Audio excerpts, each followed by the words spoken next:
title of this writing is Layers. I used to say I'm an amateur frustrated graphic designer. I know it looks good, I just don't know how to get it to look that way. My justification for my statement was that I picked up the instruction books and made efforts to self-teach myself, but the results kept me wanting and making mediocre designs.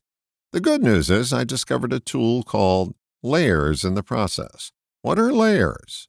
Well, let's say you want to make some adjustments to a photo you're contemplating using in your design. You could work directly on the photo, or you could use layers.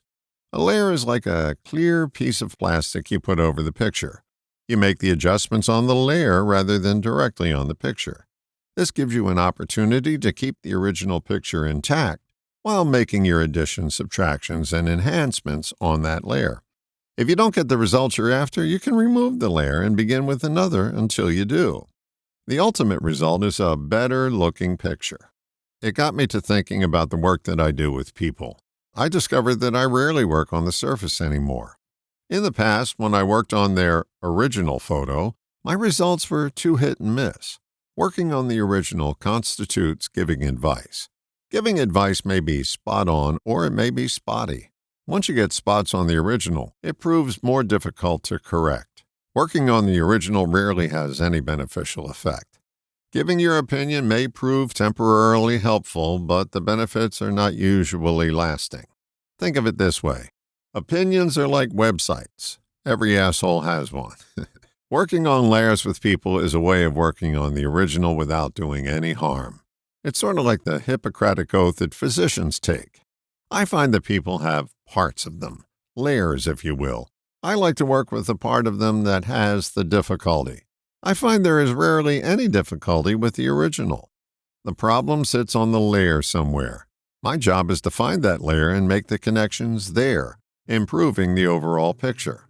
So, how does this translate to you? My suggestion is to use the words that you describe yourself with judiciously. Those words are, I am. I am an awful mother. I'm a dreadful spouse. I'm the laziest person I know. I'm a blah, blah, blah, blah, blah. When you make disparaging declarations using I am, you're working on the original photo and doing harm. What if you said, there's a part of me causing me to act lazily? That immediately takes the onus off the whole and ascribes it to a part. It's much easier to work on a part than it is to work on the whole.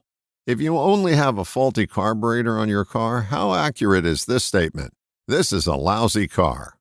We're in the habit of making those type statements about ourselves, and the result is damage to the original, with little hope of getting the specific part and making repairs.